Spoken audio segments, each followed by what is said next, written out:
Muy buenas noches y bienvenidos un día más, pero no un día cualquiera, porque ya estamos en 2026 y volvemos a iniciar pues el movimiento Galimplant como prometimos al acabar el año 2025. Le comentaba ahora al doctor Alberto Fernández, te presento y empezamos, pero bueno, creo que ya nuestro amigo Berto no necesita presentación porque ha estado con nosotros aquí a lo largo de todos estos años y especialmente en el año 2025 de manera permanente y recurrente y hoy nos viene pues con el capítulo número 7 que son, como vemos ahí en pantalla, alternativas para el manejo del maxilar superior totalmente edéntulo. Alberto, un placer tenerte aquí como siempre. Adelante y muchísimas gracias por acompañarnos un día más.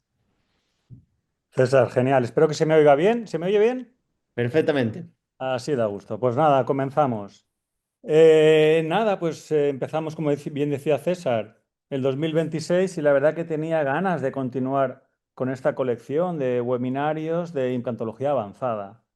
Y particularmente me parece, para mí es un reto aportar los conceptos que yo utilizo con la organización que yo le doy y que a mí me son de utilidad y con la única intención pues de que también lo sean para todos los que me estéis escuchando, ¿de acuerdo?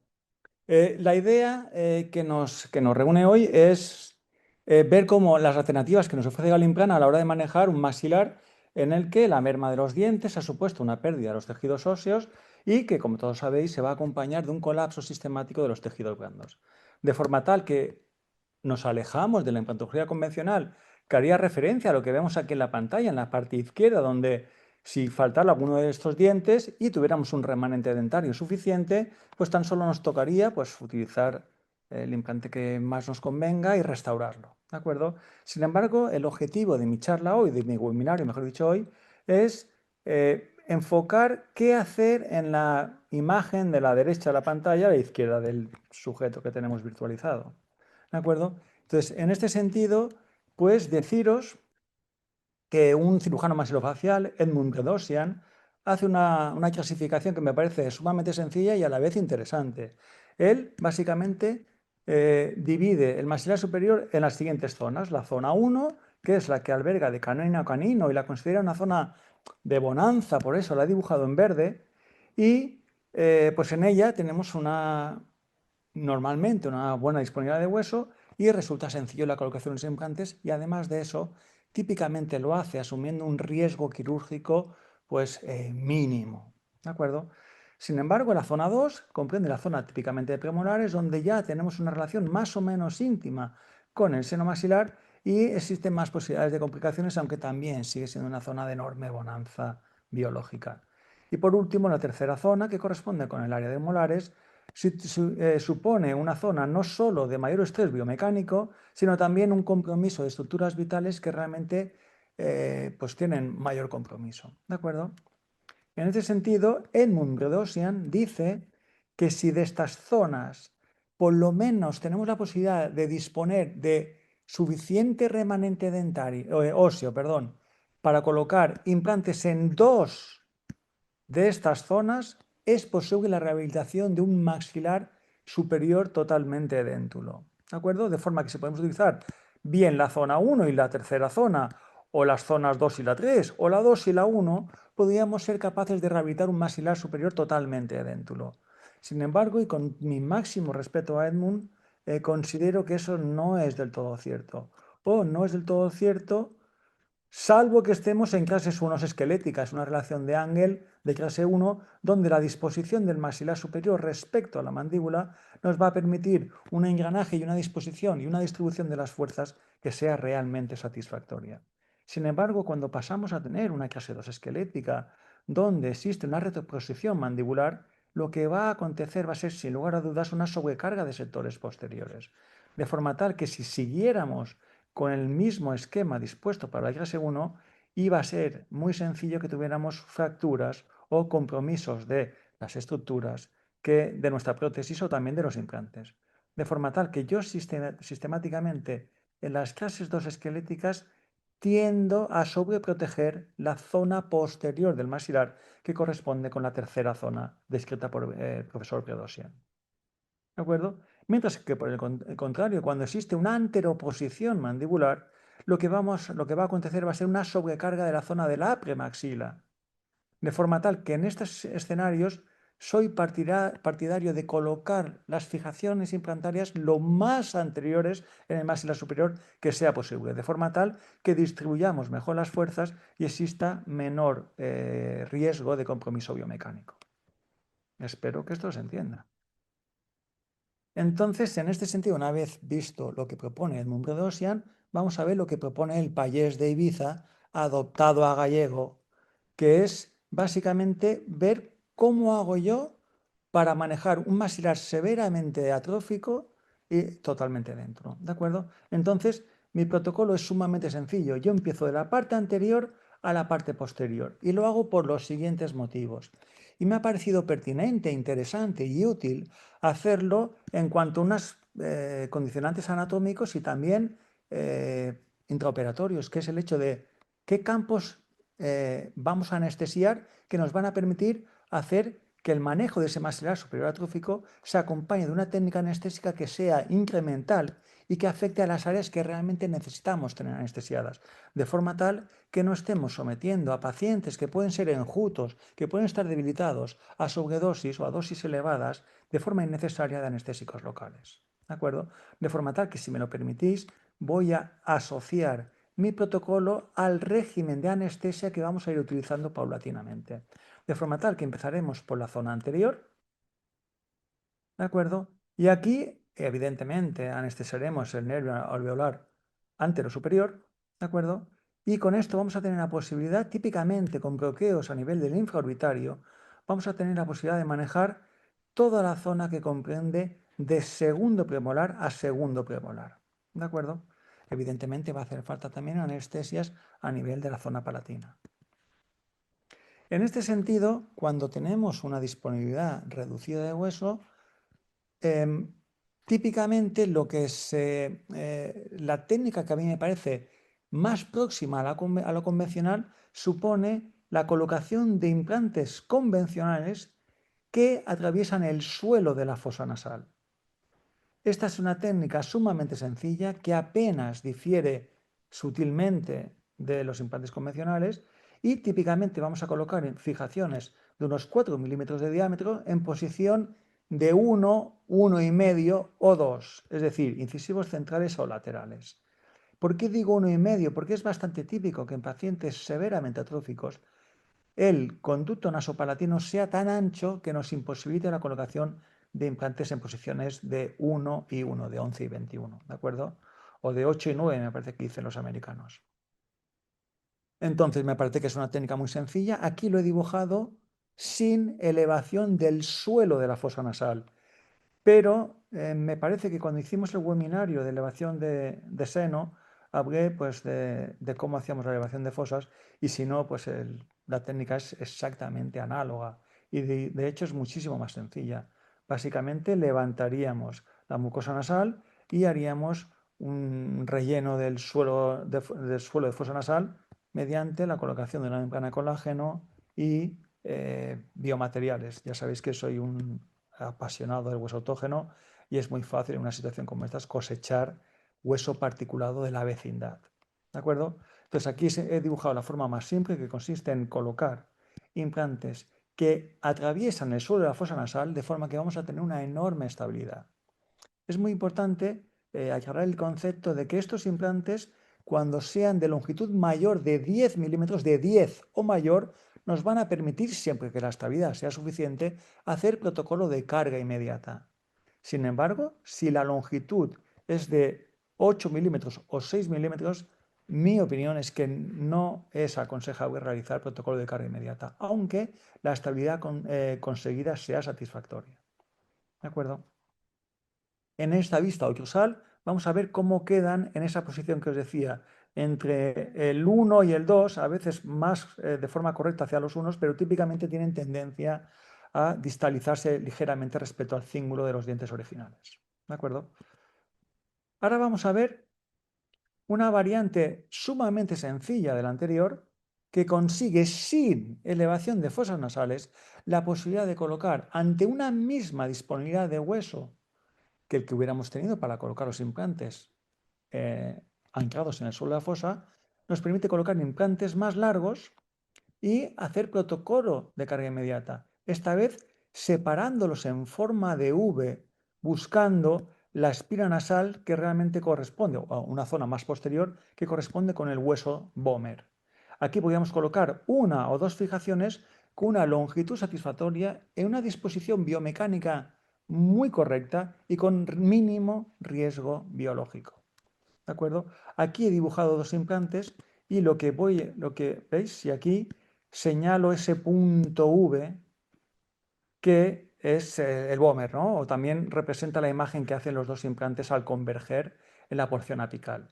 Este punto V es mentado por Ole Jensen y es importante que nos acordemos no solo del nombre del alfabeto, del abecedario que se ha elegido, sino del autor. Y un poco más adelante os contaré el motivo, ¿de acuerdo? Entonces, el punto V de Ole Jensen corresponde con esa espira nasal en la porción más posterior, que realmente el accidente anatómico al que hace referencia es al hueso Bomer. ¿De acuerdo? Si lo vemos aquí, daos cuenta cómo si colocáramos los dos implantes íbamos a tener una colisión apical, de forma tal que mi experiencia me hace recomendar el hecho de colocar un implante ligeramente más anterior y otro ligeramente más posterior para utilizar toda esta disponibilidad de hueso y seguir pudiendo colocar dos implantes en esa conjunción del punto V. Espero que se entienda. ¿Qué hacer cuando, por cualquier motivo, no tenemos la posibilidad de colocar implantes o incluso, y por qué no decirlo, eh, nos genera miedo, nos genera inseguridad o hemos colocado uno o dos implantes y no se tiene la estabilidad satisfactoria? En estos casos, mi opinión es que un fantástico rescate supone la colocación de los implantes en el foramen nasopalatino. Lo que estoy contando es la secuencia, no solo en cuanto a nivel de dificultad, sino en cuanto a qué carencia de distintos tipos de implantes intento colocar yo. Empiezo colocando unos implantes convencionales, elevando la fosa del suelo del seno. Si no consigo estabilidad o no es suficiente, iré a buscar el punto V y si este no es posible, iré a colocar un implante en el naso palatino. Todo esto, evidentemente, cuando persigo un protocolo de carga inmediata. ¿De acuerdo? Y ahora veréis más adelante el por qué hago esto. ¿De acuerdo? Ese implante colocado en el foramen nasopalatino es sumamente sencillo de hacer, prácticamente inocuo y con un porcentaje de éxito realmente elevado.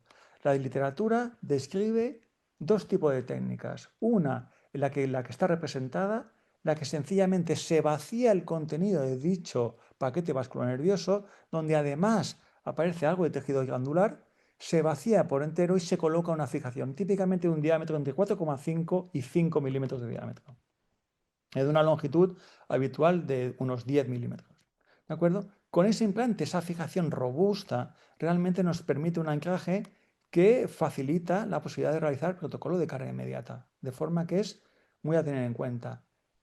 Os tengo que decir que también está descrita el hecho de, junto a la colocación del implante en el foramen nasopalatino, la colocación simultánea o la realización simultánea, mejor dicho, de técnicas de regeneración ósea.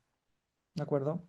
Entonces, sí, evidentemente, si la estabilidad es suficiente y si el contorno del defecto permite asegurar un relleno sin necesidad de meter material, no veo necesario hacerlo. Pero hay autores que propugnan el hecho de rellenar sistemáticamente dicho foramen. ¿De acuerdo? A partir de ahora vamos a ver cuál es mi tercera opción. Mi tercera opción, cuando no consigo colocar los implantes en fosas en el arco o en naso palatino, lo que busco es el arco piriforme. El arco piriforme me permite la colocación de implantes típicamente de 14 milímetros, de 14 a 16 milímetros, donde con una emergencia similar, típicamente a nivel de los laterales, permite atravesar la cortical coronal, la cortical apical, apenas insinuarse en la fosa nasal y acabar en la porción apical a nivel de la escotadura, del arco piriforme. Eso le confiere una enorme estabilidad. es un procedimiento sumamente sencillo, de nuevo prácticamente inocuo, y aunque existiera que puede ocurrir la posibilidad de la fractura de este arco piriforme, sus consecuencias clínicas son nulas. Bueno, evidentemente depende del nivel de destrucción, pero una pequeña destrucción a este nivel no tiene consecuencia clínica ninguna, de forma que es un recurso que utilizo mucho para protocolos de carga inmediata en materiales totalmente dentulos, sustituyendo la colocación de implantes cigomáticos. ¿De acuerdo? Si viéramos esta visión desde una vista oclusal, veremos que la emergencia típicamente es más a nivel de los laterales y que tiene un recorrido oblicuo buscando ese arco piriforme en fosa nasal. ¿De acuerdo? Si lo vemos desde una vista lateral, aquí me parece que se ve muy bien cómo atraviesa sutilmente la fosa, se ancla en la porción apical y atraviesa toda la disponibilidad de hueso que nos quede a nivel de la porción alveolar o esqueletal residual. ¿De acuerdo? De forma que tenemos fijaciones, ya os digo, en torno a 14 milímetros que nos confieren una enorme estabilidad y una seguridad realmente alta. En este punto, hasta este punto, mejor dicho, considero que se han descrito lo que para mí son los implantes paranasales, que hacen referencia a todos aquellos que posicionamos en relación a la vecindad, a la perimetría que me suponen las fosas nasales. Sin embargo, existen otro tipo de implantes que yo llamo, que se llaman los transnasales. Y estos transnasales están muy en boga, pero realmente yo no soy especialmente partidario de los mismos. Y paso a explicaros el porqué. Estos implantes transnasales han sido popularizados por Van der Lim. Y él describe un punto V que nada tiene que ver con el punto de V de Ole Jensen, que os recuerdo que hacía referencia al Bomer. ¿De acuerdo? Este punto V está ubicado anteriormente a el recorrido del conducto nasolacrimal y típicamente se observa que si bien es un punto que me parece excelente para la utilización o para estabilizar tornillos para la fijación de mallas superiósticas, me parece que la disponibilidad de hueso es muy limitada para colocar implantes y que estos sean satisfactorios. Máxime cuando su colocación supone una injuria, una invasión de la fosa nasal y cuando, si os dais cuenta, la disponibilidad de hueso que me va a dar no va a ser muy superior al del implante en el arco piriforme, de forma tal que lo veo sencillamente, que evidentemente va a tener sus indicaciones, yo no digo que no, pero lo veo asumir muchísimos más riesgos quirúrgicos para una misma emergencia a nivel coronal y para prácticamente un mismo BIC. Es una misma cantidad de superficie del implante que va a estar rodeada por tejido óseo sano. De forma tal que yo particularmente no lo recomiendo. No digo que no haya que hacerlo, pero no lo recomiendo. ¿De acuerdo? De nuevo, me gustaría enfatizar el hecho de que este punto V nada tiene que ver con el de Ole Jensen. De lo que hemos visto hasta ahora, me parece que es evidente la enorme obstinación del ser humano por filiar con puntos aquellas zonas que son muy importantes. Y para apellidarlos, típicamente tiramos del abecedario y buscamos la letra que más nos interese. Así estoy convencido que todos estaréis pensando en diferentes nombres de puntos que, tirando el vocabulario, resultan de máximo interés para la humanidad.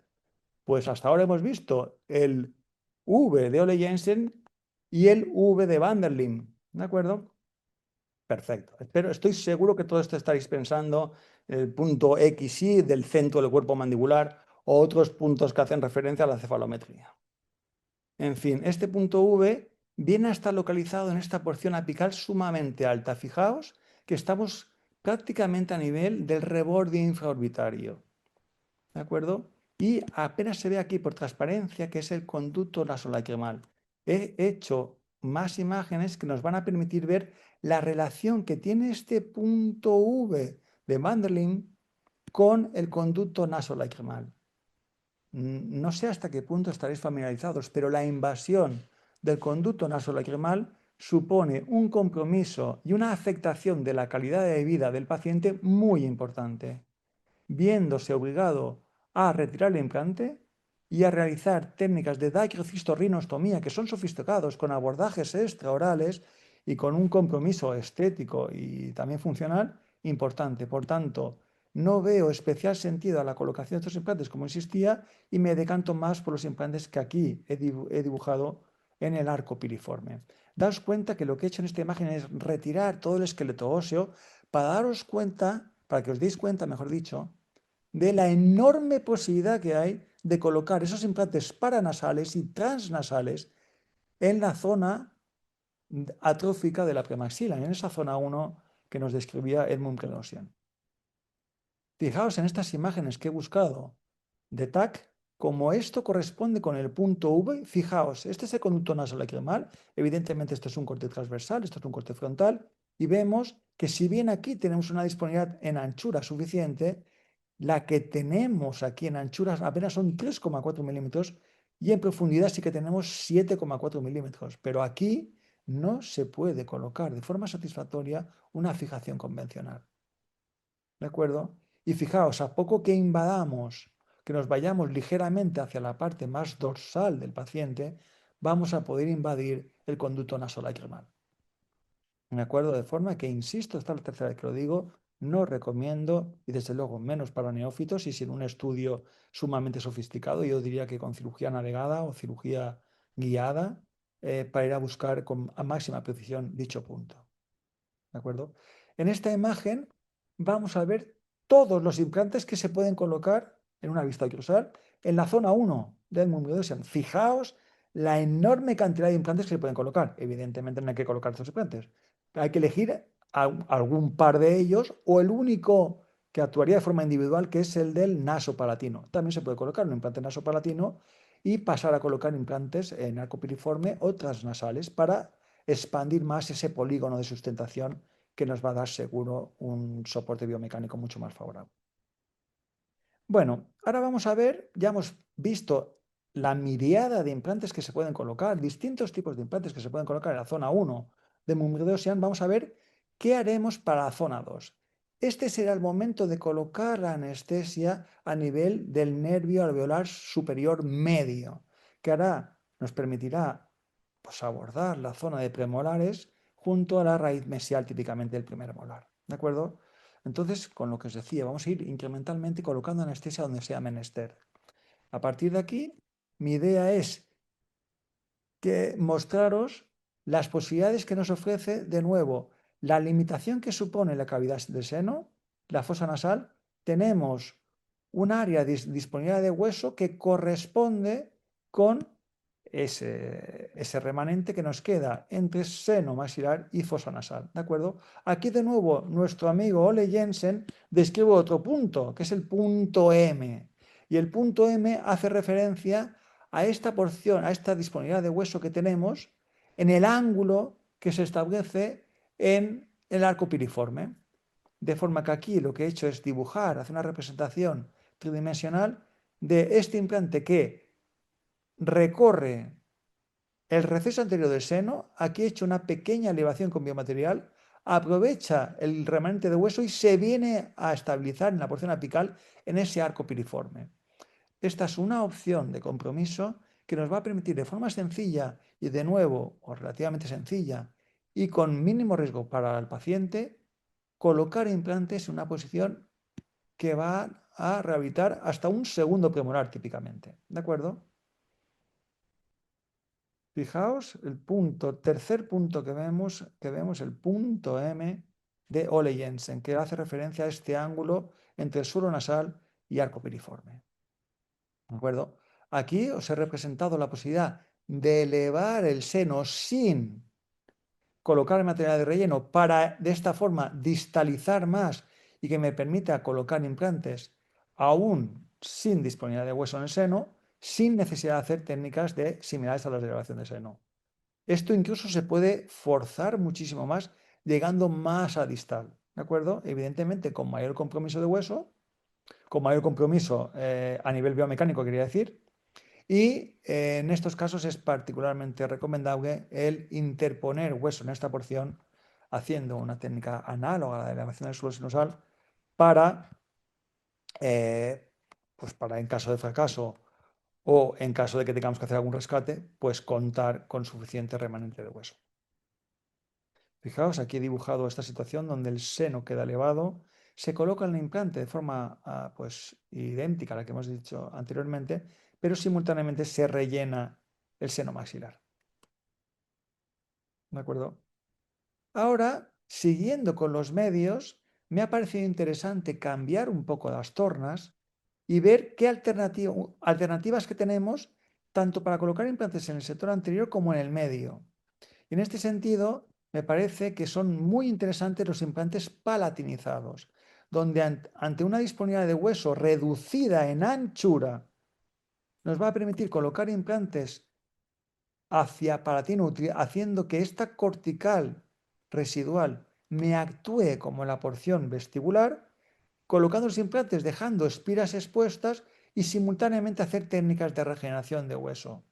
Típicamente yo utilizo técnicas estratificadas, pero el que quiera utilizar pues, biomateriales o distintas técnicas, que lo haga. En particular, yo siempre, como sabéis, utilizo hueso autógeno en contacto directo con los implantes y por fuera lo injerto cortical mineralizado o sustitutos óseos. ¿De acuerdo? Después colocaremos una membrana de colágeno. Esta es una técnica que permite, de una forma sencilla, con una mínima morbilidad, rehabilitar pacientes que en muchas situaciones se han hecho implantes cigomáticos, mallas superiósticas y realmente se pueden haber resuelto de una forma muy sencilla con implantes palatinizados. Me parece que en este sentido hay que rendir un homenaje a los doctores Peñarrocha, que lamentablemente la ñ española me parece que les ha causado daño y la literatura mundial aún, espero que esto cambie, no les ha rendido el merecido homenaje o reconocimiento que merecen, aunque evidentemente lo tienen. Yo pienso que merecen muchísimo más. Bien por Miguel, bien por David. Ahora vamos a ver los posteriores. De nuevo, con el correlato anatómico que nos va a permitir anestesiar esta zona, típicamente a nivel de la zona retrotuberositaria, buscando el nervio alveolar posterior superior. De esta forma vamos a anestesiar toda la porción de los molares. Tened en cuenta que esta pauta incremental me va a permitir que ya tuviéramos la parte media anestesiada, de forma tal que toda la zona molar quedaría perfectamente anestesiada. Aquí, y estamos ya en la parte más sencilla, vamos a poder colocar implantes en la zona de la tuberosidad, que rarísima vez, yo pienso que absolutamente nunca me ha pasado en la vida, y llevo colocados varios, no sé, varios millares de implantes en mi vida, nunca he hecho una carga inmediata de un implante colocado en la tuberosidad, ¿de acuerdo? De forma que si no perseguimos hacer carga inmediata, vamos a poder colocar implantes tuberositarios y estos típicamente adolecen de un fracaso primario de la osteointegración, con ratios totalmente comparables con los de los implantes convencionales, de forma que tiene un porcentaje de éxito del 95% para arriba. Sin embargo, una vez que han superado la fase crítica de la estabilidad primaria, del fallo primario de la osteointegración, es decir, cuando fracasa en segunda fase, después su longevidad es espectacular, teniendo un comportamiento fantástico a muchísimos años. Por tanto, si no perseguimos hacer carga inmediata, podemos ir a colocar implantes en esa tuberosidad del maxilar, pero si perseguimos hacer protocolos de carga inmediata, mi recomendación es, sin lugar a dudas, ir a colocar fijaciones en la conjunción maxilotérigo-piramidal del que ya tenemos hecha un webinario donde se explicó de una forma sumamente detallada o suficientemente detallada. ¿De acuerdo? Ahora, no, evidentemente no me voy a poner a hablar de los implantes cigomáticos, para eso tenemos un webinario entero y también estamos haciendo un curso modular con Galimplan al respecto para ver las posibilidades que nos ofrecen los implantes cigomáticos. ¿De acuerdo? En este sentido, se pueden colocar tanto en la porción anterior como en la zona media e incluso hasta la zona del primer molar superior. Realmente no se puede llegar más a distal del primer molar, ¿de acuerdo? De forma que con implantes cigomáticos podemos restaurar las zonas 1, 2 y 3 de Edmund Beosian. Aquí he dibujado una vista lateral y aquí una vista oclusal, ¿de acuerdo? Pero ya os digo que no es objeto de hoy y estamos prácticamente terminando. Ya en las últimas diapositivas quisiera contaros mi punto de vista respecto de cómo veo las posibilidades de manejo de los implantes en zonas anteriores, medias y posteriores. Y considero, en anteriores podemos colocar los implantes paranasales, como hemos visto, es decir, elevación, o sea, implantes en el suelo nasal, en arco piriforme, en el punto V, implantes, cuando ya pasamos estas tres zonas, también podemos colocar el implante en nasopalatino y si estos no nos aportan la estabilidad suficiente, podemos ir a los implantes transnasales que yo realmente no recomiendo. Los implantes palatinizados se pueden utilizar siempre que tengamos estas situaciones de una clasificación de Catwood y Howell hasta el tipo 4, es decir, déficits en altura, que no en anchura, perdón, déficits en anchura, pero con suficiente disponibilidad en altura. Y si ninguna de estas opciones es satisfactoria, pues podríamos recurrir a colocar implantes cigomáticos. Es por esto que la compañía Galimplant, dado que al colocar implantes en la zona más anterior tienen que ser más largos que los convencionales, donde la compañía Galimplant cuenta con implantes cigomáticos de hasta 60 milímetros de longitud. ¿De acuerdo? Es rarísimo que una compañía de implantes nos aporte dicha longitud. Entonces, con Galimplant tenemos hasta la fecha implantes de 6 a 60 y en un futuro muy próximo van a ser edificaciones más cortas para pues, solventar ciertas zonas donde la disponibilidad de hueso es todavía menor. ¿De acuerdo? ¿Qué hacer en la segunda zona del doctor Predosian o los implantes colocados en la zona media de premolares? Pues podemos colocar los paranasales, ¿os acordáis de lo que nos proponía Ole Jensen en el punto M?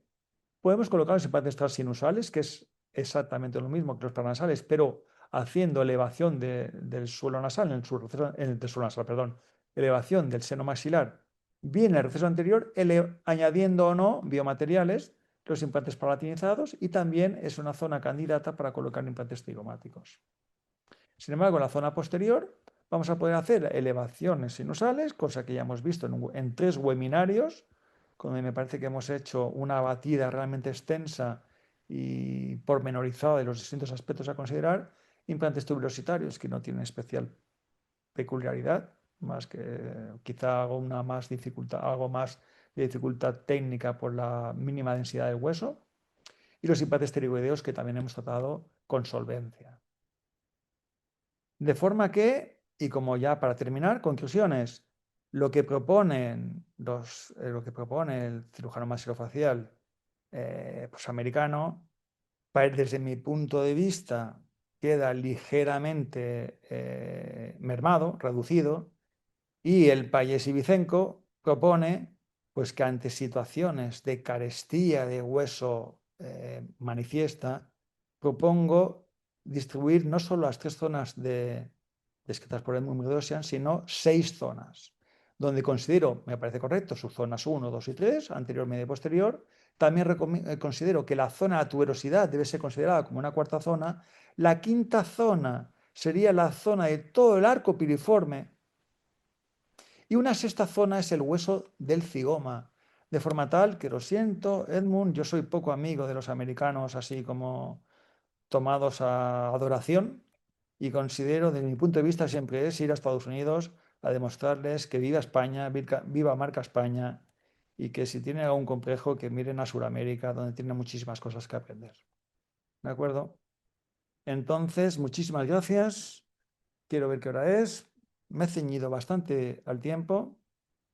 Muchísimas, muchísimas gracias por escucharme y por fin he conseguido que me lleven a Ecuador.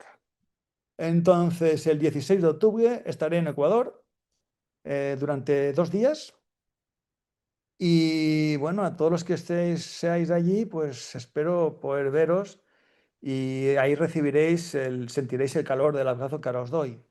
Sin más, espero que se haya entendido. Entiendo que es un webinario un tanto farragoso, pero afortunadamente es un vídeo, lo vais a poder repasar varias veces y os aseguro que si no os habéis reído lo debierais de haber hecho y que estoy convencido que os va a ser de utilidad. Muchísimas, muchísimas gracias por vuestra atención y lamento haberme estirado 7 minutos más de lo que estaba previsto. Muchísimas gracias de nuevo. Vaya, vaya, Berto. Pues así que el 16 de octubre, nuestros amigos de Ecuador que he estado viendo. ¡Por fin! ¡Por fin me llevan a Ecuador! Mira que lo he intentado a veces, ¿eh? Ya tenemos aquí un mensaje que nos dice, bienvenido a Ecuador, te esperamos con mucha ilusión. Así que ya están allí esperándote con toda la energía y la fuerza en ese 16 de octubre que está ahí a la vueltita de la esquina ya. Bueno, falta casi un año completo, pero el tiempo pasa volando, lo sabemos. Nada, creo que ha sido un webinar, pues como todos los que haces, Berto, espectacular. Aprovecho para leerte algún mensaje que nos está llegando. Muchísimas gracias, Berto, todo muy claro. Aquí nos pregunta también un usuario que cuándo podrá tener el contenido en YouTube. Bueno, el contenido lo subiremos mañana aproximadamente a primera hora de la mañana, sobre las 12 de la mañana ya lo tendréis, porque a primera hora pues maquetamos un poquito el vídeo y ahí sobre las 12 de la mañana pues ya estará subido para que podáis volver a ver la conferencia de nuestro amigo Berto. Y bueno, creo que ha quedado todo muy claro porque preguntas no tenemos, Berto. Ya ves. Oh, me temo que entonces que no se ha entendido nada. No, seguro que sí, a lo mejor es que se entendió demasiado bien. Bueno, pues nada, un Nada, gusto. pues muchísimas gracias, Berto. Nos vemos muy pronto de nuevo aquí. También recordaros que si tenéis alguna duda después de volver a ver el vídeo, podéis trasladarla a través de nuestro email, por ejemplo, marketing@galimplan.com y nosotros se la hacemos llegar directamente a Berto y que cualquier cosa, pues estamos aquí para ayudarlos. Berto, muchísimas gracias y muy buenas noches. Muchísimas de nada y hasta la siguiente. Bueno, pues muy buenas noches también a todos los que nos estáis escuchando desde los diferentes puntos de España y de regiones próximas y no tan próximas como Ecuador, como veíamos. Hoy termina Movimiento Galimplant, pero volveremos muy pronto. Hasta mañana. Muchísimas gracias, César.